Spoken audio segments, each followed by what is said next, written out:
fuera del viaje de Navidad por petición de mi hermana. Así que saqué a ella y a su esposo de mi casa y dejé de contestar las llamadas de mis padres. Ahora, me están rogando. Hola, Reddit. Soy una mujer de 31 años. Y esta pasada Navidad será recordada como el momento en que finalmente exploté, no de forma histérica, gritando a todo pulmón, sino con esa calma fría y clara de decir, ya me cansé. Mi familia siempre ha tenido sus favoritos, y nadie se ha beneficiado más que mi hermana Daniele. Daniele tiene 29 años, está casada y está consentida en todos los sentidos, desde que éramos niñas. Ella ha sido la niña de oro. ¿Sacaba puros 10 en la escuela? No, esa era yo, pero ella recibía los elogios. ¿Era la capitana del equipo de fútbol? Claro, pero cuando yo fui aceptada en una universidad top, toda la conversación en la cena esa noche giró en torno a que Daniele planeaba un viaje con sus amigas a Cancún. A pesar de todo eso, siempre intenté ser la persona más madura. La ayudé a mudarse a su primer departamento. Le presté dinero cuando ella y su esposo andaban cortos después de su luna de miel. Incluso los dejé vivir conmigo el año pasado cuando estaban sin trabajo. Eso se suponía iba a durar 3 meses. Duró casi 11, pero el punto de quiebre llegó en diciembre. Mis padres llevaban tiempo planeando un viaje familiar de Navidad, algo en las montañas, una cabaña rentada, todo el ambiente navideño. Supuse que yo estaba incluida. ¿Por qué no lo estaría? Hasta sugerí algunos lugares para rentar en octubre, pero el grupo de WhatsApp de repente se quedó en silencio, sin actualizaciones, sin confirmaciones, nada. No fue hasta que me topé con mi prima Lisa, que mencionó casualmente lo emocionada que estaba por ver a todos en la cabaña, que me di cuenta de que algo pasaba. Llamé a mi mamá, su voz sonaba rara, como dudosa. Le pregunté directo, ¿qué pasa con el viaje? Se detuvo un momento y dijo, ay, cariño, no quería molestarte. Pero Daniele sintió que sería mejor si este año lo manteníamos pequeño, solo familia cercana. Me quedé en shock, yo soy familia cercana. Siguió hablando con cuidado, como pisando huevos. Al parecer, Daniele sentía que yo había estado pasivo-agresiva últimamente y quería unas fiestas sin drama. Así que mis padres, siempre sin carácter, estuvieron de acuerdo. Colgué y me quedé en la cocina, completamente entumecida. Daniele y su esposo estaban arriba, aún viviendo bajo mi techo, comiendo mis alimentos, usando mi electricidad, y mientras yo pagaba las cuentas y me aseguraba de que tuvieran agua caliente, ella me estaba excluyendo activamente de la Navidad en mi propia familia. Algo en mí cambió, subí, toqué su puerta y con calma dije, ustedes dos tienen que salir antes de que termine la semana. Daniele se quedó sorprendida, su esposo tartamudeó algo de no tener a dónde ir, no me importó, les dije que ya estaba harta de ser el plan B, el saco de golpes emocional, el tapete. No iba a pasar la Navidad sola en una casa con 2 personas que claramente no me respetaban. Se mudaron 2 días después, sin gracias, sin disculpas, solo puertas cerrándose de golpe y suspiros dramáticos. Después ignoré todas las llamadas de mis padres. Lo intentaron todo, culpas, manipulación emocional, hasta suplicar, pero no cedí.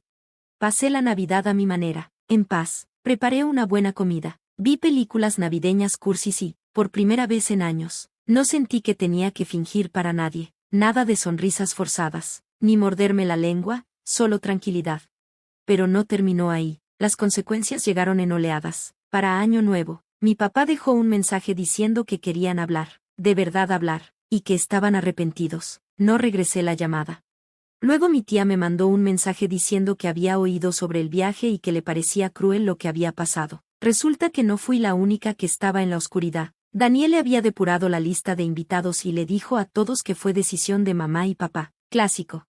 La verdad empezó a salir a la luz cuando mi prima confrontó a mis padres por haberme dejado fuera. Mi mamá intentó defenderse, pero se notaban las grietas. La manipulación de Daniele no era solo un problema conmigo, era un patrón, y otros empezaban a verlo. Aún así, la disculpa nunca vino de Daniele. Al contrario, se puso a la defensiva. En enero me mandó un mensaje diciendo que esperaba que yo disfrutara haber arruinado la dinámica familiar. Ahí la bloqueé, no más explicaciones, no más justificar mis límites, se acabó. Pero sentí el cambio. Los mensajes de mis padres pasaron de defensivos a arrepentidos. Mi papá me mandó una foto vieja de nosotros en una fiesta de Navidad cuando yo era niña, con un mensaje que decía, extraño esta versión de nosotros. Eso debería haberme conmovido. Quizá hace unos años me habría roto y habría ido arrastrándome a pedir migajas de cariño, pero no esta vez. No fui yo la que cambió, simplemente dejé de fingir que todo estaba bien. La semana pasada llegaron a mi casa sin avisar. No abrí, se quedaron afuera un rato hablando, probablemente esperando que los escuchara. En un momento, mi mamá dijo, te lo suplicamos, por favor, háblanos, pero me quedé callada. No sé qué pasará ahora. No soy tan ingenua para pensar que esto terminó. El drama familiar no desaparece de la noche a la mañana, pero por primera vez, tomé el control de mi propia historia. Y sin embargo, parte de mí se pregunta, si finalmente decido escucharlos, ¿me arrepentiré? ¿O descubriré algo que cambie todo lo que creía saber? No abrí la puerta ese día. Los vi desde detrás de la cortina, mi mamá llorando, mi papá caminando de un lado a otro, ambos luciendo más viejos de lo que recordaba, pero no sentí culpa, no entonces. Sentí distancia, como si fueran extraños al otro lado de una vida de la que ya no quiero formar parte. Se fueron después de unos 20 minutos. Mi papá dejó algo en la puerta, una pequeña caja de regalo. No la toqué por 2 días. Cuando finalmente lo hice, encontré una carta escrita a mano de mi mamá, sin excusas grandilocuentes, sin minimizar, solo la verdad. Ella lo admitió, todo lo que Daniele los había manipulado durante años, los había puesto uno contra otro, y que en el fondo lo sabían, que la habían dejado controlar la dinámica familiar por miedo, miedo a sus berrinches, miedo al conflicto, miedo a perderla. Y al hacer eso, me fueron alejando poco a poco.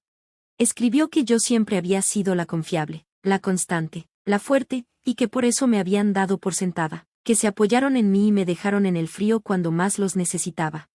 Fue la primera disculpa real que recibí de cualquiera de los dos, y por un momento, algo se abrió dentro de mí.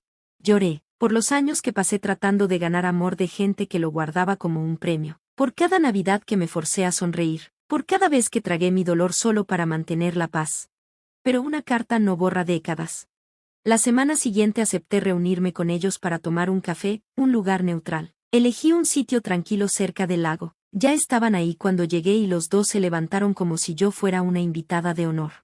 Al principio fue incómodo. Mi mamá se quebró en lágrimas de inmediato. Mi papá bajaba la mirada, avergonzado. Entonces mi mamá dijo algo que no esperaba. Daniele nos dijo que no te invitáramos porque no quería que trajeras tu energía a sus fiestas. Parpadeé. ¿Mi energía? Al parecer, Daniele les dijo que yo era demasiado negativa, que siempre hacía las cosas incómodas, que no podía simplemente dejar pasar las cosas. Me pintó como la problemática mientras ella se adueñaba de cada evento familiar como si fuera su boda. No se detuvo ahí. Les dijo que yo la hacía sentir incómoda en mi propia casa, que fui grosera con su esposo, que creé un ambiente tóxico para ellos mientras vivían conmigo. Me reí, no pude evitarlo. ¿Tóxica? Les cociné, pagué todo. Les di privacidad, apenas pedí un gracias. Pero entonces mi papá finalmente levantó la mirada y dijo, ahora sabemos la verdad, no queríamos creerlo, pero ya es claro, ella ha estado reescribiendo la historia, y nosotros se lo permitimos. Les pregunté por qué siempre la elegían a ella sobre mí, una y otra vez. Mi papá suspiró, porque siempre se aseguró de que pagáramos si no lo hacíamos. Entonces lo entendí, me castigaron por ser fácil de amar sin esfuerzo. Daniel exigía lealtad mediante el miedo y la culpa, yo daba amor libremente, y ellos asumían que no necesitaba nada a cambio. Les dije la verdad, que no estaba lista para perdonar, que no sabía si podría confiar en ellos otra vez, que no iba a fingir que nada pasó.